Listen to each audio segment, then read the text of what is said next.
I know conference tournaments in college basketball, and you ever needed a multi-TV night, this is one of those nights. Yeah. To watch college hoops and also the NBA. Not only do we have Celtics Thunder, and we'll start there in a second, I think Rockets Suns is fascinating, with Houston starting to turn it on a little bit and Phoenix trying to claw into the number 10 seed in the West to make the play-in tournament. We've got Minnesota and Denver at Mile High. Nuggets coming off the win, a really impressive win against the Thunder on Monday night, following the loss on Sunday. Minnesota's won 4 straight against Denver, dating back to last year's postseason. Wolves look like one of the best teams in the league over the last little stretch here, so can't wait for that game. Minnesota at Denver, and of course the main event, the Pace de Resistance, the cherry on top of the proverbial sundae, Celtics and Thunder in Boston. No Jalen Williams tonight, Femi, for Oklahoma City. We think the Celtics are going to have basically everyone playing. Jason Tatum is listed as questionable. His points prop is up right now at BetMGM. He participated in shoot-around. Our best guess is Tatum plays. And Kristaps Porzingis, who's been dealing with a viral infection, was also at shoot-around. He's listed as questionable. Maybe that one's a little more up in the air. But Boston's starting to get bet. This is now almost a 3-point spread at BetMGM with the Celtics as the home team here. And no Jalen Williams for Oklahoma City. How do you handicap this game tonight, Femi, with the Celtics and the Thunder? And do you look at this as an NBA Finals preview? I think I definitely look at this as an NBA Finals preview. I think the more that you watch OKC, the more you just look at that defense and say, man, these dudes, when they are dialed in, it is as good as it gets in the NBA. And SGA, he's getting 35, 40 whenever he wants. He's that good. And as long as his other compadres come along with him, then they can get to the NBA Finals. Jalen Williams, we'll see what he does in the playoffs this year. Last year was bad in the playoffs, but I think if he steps up and plays like how he does in the regular season, this team should get to the NBA Finals, especially with all the injuries throughout the Western Conference. But for me, and with this game in particular, I find it really interesting because there's so many of these different angles that could be at play. There's the revenge angle, OKC beat them in Oklahoma City earlier this season. A couple of months ago, SGA had 33, so maybe Boston kind of want to get their lick back and sort of get the revenge and even up the series a little bit. But then also, what is the betting market going to do? Let's say that Nick, the potential of Porzingis, Brown, and Tatum all playing, if that happens, are we out to 3.5? Are we out to 4?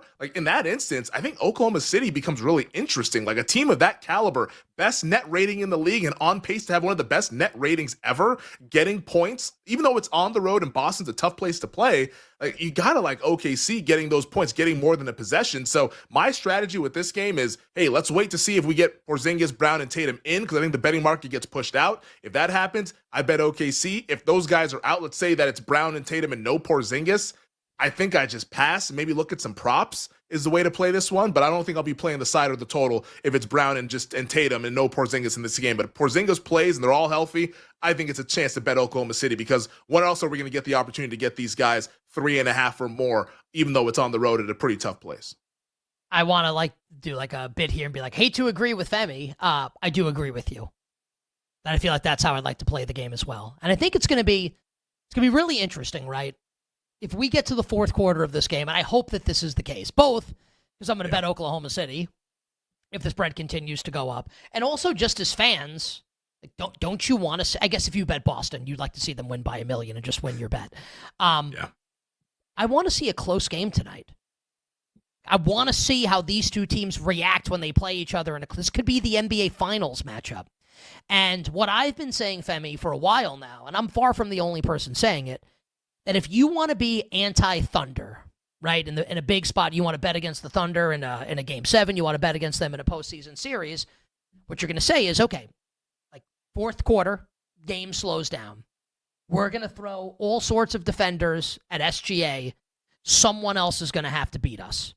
So you mentioned that Jalen Williams struggled. It doesn't mean he has to continue to struggle in the postseason, but do you have faith in the other players on Oklahoma City to be able to make shots? Or maybe SGA is just so good it's not going to matter, and he's going to be able to get his anyway. But I think it's a really interesting thing to talk about and discuss. And then tonight, they don't even have Jalen Williams. So the Celtics obviously are able to switch on anybody. They've got their defenders are awesome. The wing defenders are awesome. Everyone's long.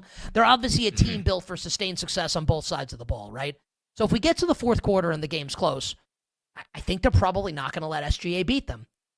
So then how does it happen for Oklahoma City?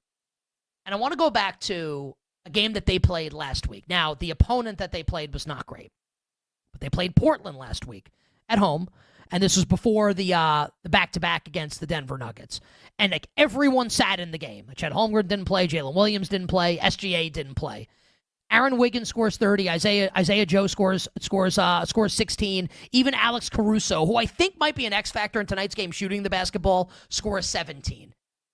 This team's really deep. You just need guys to be able to hit some three-pointers because SGA is going to suck attention from the defense. He's going to suck guys in, and people are going to be open. He's going to be the MVP. So who do you think it is that steps up for OKC tonight? And is there an opportunity in player props, points props, to make a valuable bet tonight? Is it Aaron Wiggins, 13.5? Is it Isaiah Joe? Is it Alex Caruso?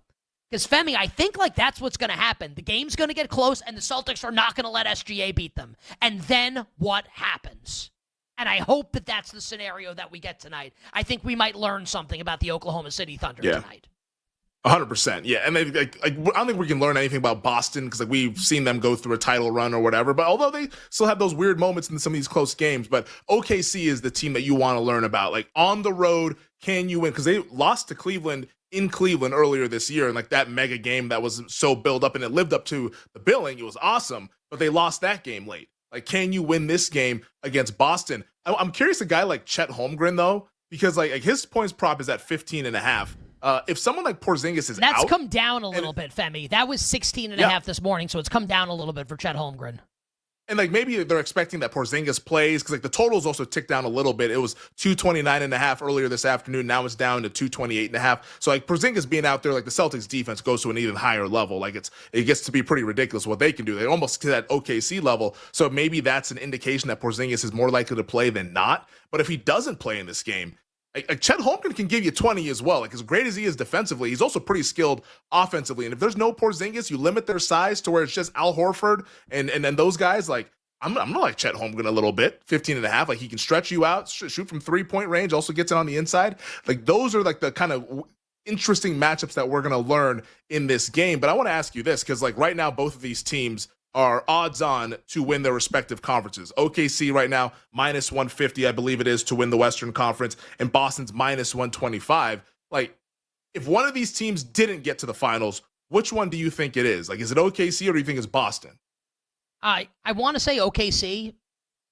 The answer's probably Boston because the Celtics are going to have to go on the road in the Eastern Conference Final to Cleveland. Cleveland will have the home court. That's probably the right answer. And I said on Monday on the show, and then to be fair, the Nuggets blew that ass out on Monday night, right? The Nuggets were awesome against them on Monday night. That I was kind of coming around a little bit on my anti-Thunder take, and then the Nuggets kind of laid on them a little bit. So I'll say, because look, it's Game 7, Celtics Cavs in Cleveland. I'm taking Boston. So I think actually Boston's the right answer to the question because they're going to have to go on the road. The Thunder are going to be the 1 seed in the West. I'll say Oklahoma City, though. If a 1 seed's not going to make it, I'll say it's the Thunder. I think I agree. I think it's the Thunder. Even on the road, I weirdly enough trust Boston on the road more than I do at home. I don't know if that sounds crazy to people. They might be saying oh, you're nuts or whatever. But we've seen Boston. We saw them win a Game 7 Eastern Conference Finals in Miami. And we saw them lose a Game 7 Eastern Conference Finals at home to Miami. I don't know. There's a weird energy with this Boston team. Sometimes when they get away from home, that they're a little bit more focused and you see them a little bit more dialed in. So I'm not really concerned about Boston having to go to Cleveland in a Game 7. Now, famous last words. If you're a Cleveland fan, clip this or whatever. Throw it to Old Texas Expose, whatever.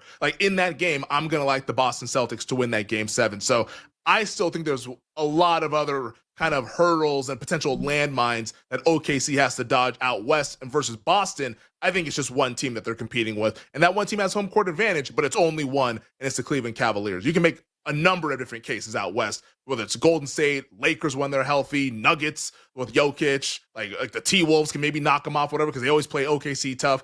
There's a lot of different options to take down OKC versus Boston. I think it's just one.